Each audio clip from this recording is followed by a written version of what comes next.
ಜಾತಿ ವ್ಯವಸ್ಥೆ ಇರ್ಬೋದು, ಮಾರ್ಗದರ್ಶಕದ ವ್ಯವಸ್ಥೆ ಇರ್ಬೋದು, ಇತರೆ ಶೋಷಣಾತ್ಮಕ ವ್ಯವಸ್ಥೆ ಅಂತಹ ವ್ಯವಸ್ಥೆಯ ವಿರುದ್ಧ ಹೆಜ್ಜೆ ಇಟ್ಟು ಇಚ್ಛಾಶಕ್ತಿಯಿಂದ ಪ್ರತಿಯೊಬ್ಬರಿಗೂ ಸಾಮಾಜಿಕ ಕಳಕಳಿ ತಂದಂತಹ ಮಹಾನ್ ವ್ಯಕ್ತಿ ಬ್ರಹ್ಮಗುರು ನಾರಾಯಣ ಗುರು.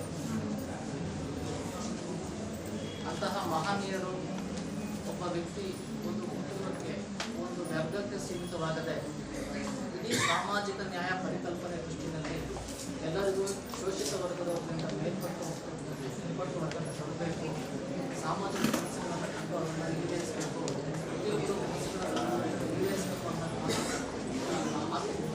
ಲಹರಿಯಿಂದ ತಮ್ಮ ವಾದಗಳನ್ನು ಮಂಡಿಸಿ ಚೈತನ್ಯಶೀಲ ಮನೋಭಾವದಿಂದ ಚಿಂತನೆಗಳನ್ನು ರೂಪಿಸಿ ಸಮಾಜಕ್ಕೆ ಅವರದೇ ಆದಂಥ ಸಾಮಾಜಿಕ ಕೊಡುಗೆಗಳನ್ನು ನೀಡಿದ್ದಾರೆ. ನಾವು ಇವತ್ತು ಹೇಳಿದಾಗೆ ಅವರ ಆದರ್ಶಗಳನ್ನು ಇವತ್ತು ಕಾರ್ಯಕ್ರಮದಲ್ಲಿ ನಾವು ವಿಚಾರ ಮಾಡಿ ಅವರು ಈ ಸಮಾಜಕ್ಕಾಗಿ ಏನು ದುಡಿದಿದ್ದಾರೆ, ಈ ಶೋಷಿತ ವರ್ಗಕ್ಕಾಗಿ ಏನು ದುಡಿದಿದ್ದಾರೆ, ಅವರು ಅವ್ರ ಕುಟುಂಬಕ್ಕೆ ಅಷ್ಟೇ ಸೀಮಿತ ಆಗೋದನ್ನು ಹೊರತುಪಡಿಸಿ ಸಮಾಜಕ್ಕಾಗಿ ದುಡಿದಿದ್ದಾರಲ್ಲ ಅವ್ರ ಚಿಂತನೆಗಳನ್ನು ನಾವು ಕೈಗೊಳ್ಳಬೇಕು. ಅವರು ಸಾಮಾಜಿಕ ಪರಿಕಲ್ಪನೆಯಲ್ಲಿ ನೀಡಿದಂಥ ಆಶಯಗಳನ್ನು ನಾವು ಕೈಗೊಳಿಸಬೇಕು. ನಾವು ದಿನನಿತ್ಯ ಜೀವನದಲ್ಲಿ ಕೆಲವು ಬಂದಾಗ ಅವುಗಳನ್ನು ನೀಡುವಂತಹ ಚಿಂತನೆಗಳನ್ನು ಚಿಂತನಾಶೀಲದಿಂದ ನಾವು ವ್ಯಕ್ತಿತ್ವ ರೂಪಿಸಿಕೊಂಡ್ರೆ ಅವರ ಹಾದಿನಲ್ಲಿ ನಮಗೆ ಸಾರ್ಥಕ್ಯ ಮಾಡಬಹುದು. ಹಾಗೆ ಈ ದೇವರಾಜ ಅರಸು ಮನಕಂದಲ್ಲಿ ಹುಟ್ಟಿದ್ರು ಕೂಡ ಅವರು ಆಗಂತ ಶ್ರೀಮಂತರು ಆಗಿರಬೇಕು. ಆದರೆ ನಾನೊಬ್ಬ ಶ್ರೀಮಂತ ಆದರೆ ಸಾಕು, ನನ್ನ ಸಮೂಹ ಇದೆ, ನನ್ನ ಸಮಾಜ ಇದೆ, ಅದಕ್ಕಾಗಿ ನಾನು ದುಡಿಬೇಕು, ಸಾಮಾಜಿಕ ಕಳಕಳಿಯ ಪರಿಕಲ್ಪನೆ ಹಿನ್ನೆಲೆಯಲ್ಲಿ ಅವರು ದುಡಿದ ಮಹಾನ್ ವ್ಯಕ್ತಿ ಕೂಡ. ಇವತ್ತು ಯಾವುದೇ ಸಂಘ ಇರ್ಬೋದು, ಸಂಸ್ಥೆ ಇರ್ಬೋದು, ವ್ಯಕ್ತಿ ಇರ್ಬೋದು, ವ್ಯಕ್ತಿತ್ವ ಇರ್ಬೋದು, ಸಂಘಟನೆ ಇರ್ಬೋದು, ಸರ್ಕಾರದ ಯಾವುದೇ ವಿವಿಧ ಯೋಜನೆಗಳಿರ್ಬೋದು, ಫಸ್ಟ್ ಹೇಳೋದಷ್ಟೇ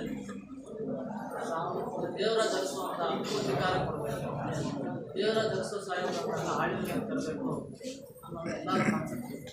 ಯಾವುದೇ ಈಗ ಪಕ್ಷಾತೀತವಾಗಿ ನಾನು ಮಾತಾಡೋಕ್ಕೆ ಇಷ್ಟಪಡ್ತೀನಿ. ಯಾವುದೇ ಪಕ್ಷದ ವ್ಯಕ್ತಿಗಳಾಗಿ ವ್ಯಕ್ತಿಗಳಾಗಿ ದುರ್ವಿನರಾಗಲಿ ರಾಜಕೀಯ ಮುಖಂಡಗಳಾಗಲಿ ಹೇಳೋದಾಗಲಿ ದೇವರಾಜ ಅರಸು ಒಳ್ಳೆ ಆಳ್ವಿಕೆ ಕೊಟ್ಟಿದ್ದಾರೆ. ಅವರು ಕನಸು ಕಂಡದನ್ನು ಅವ್ರು ಈಡೇರಿಸಿದ್ದಾರೆ.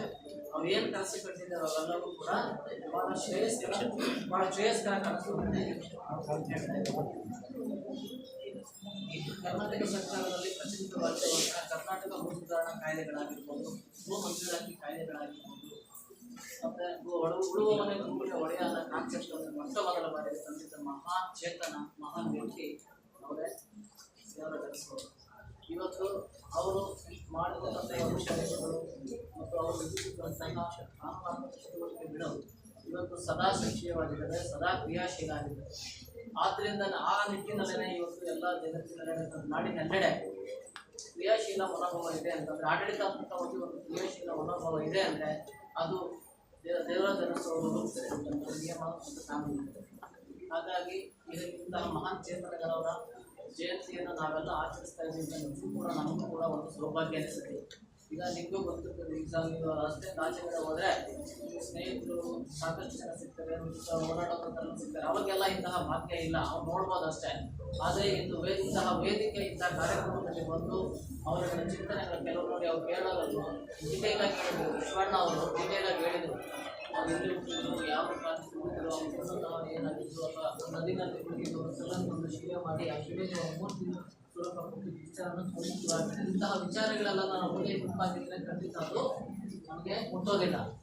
ಹಾಗಾಗಿ ಇಂತಹ ಒಳ್ಳೆಯ ಕಾರ್ಯಕ್ರಮಕ್ಕೆ ಬಂದಿದ್ದ ಎಲ್ಲರಿಗೂ ತಿಳಿಸಿ ನಮಗೆ ಮಾತಾಡೋದು